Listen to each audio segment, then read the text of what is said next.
Ako si Joey Jeronimo, taga Libis, San Pedro, pero ang bayan ko ay sa Quezon, Palawan. Natutunan ko kung paano i-correct yung mga na-encounter ko na error na ganun pala yon. So, unang-una, yung pagsa-sound check. Natutunan ko rin yung tamang paggamit ng graphic equalizer na dati ay kinakapa-kapa ko lang kung paano patugtugin. Ang favorite part ko, maliban dun sa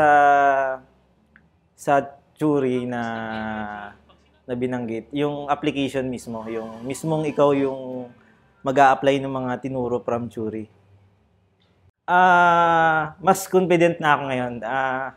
Mas mas sigurado na ako na alam ko pagka may na-encounter kaming mga trouble regarding audio, ay madali ko ito kagad maayos.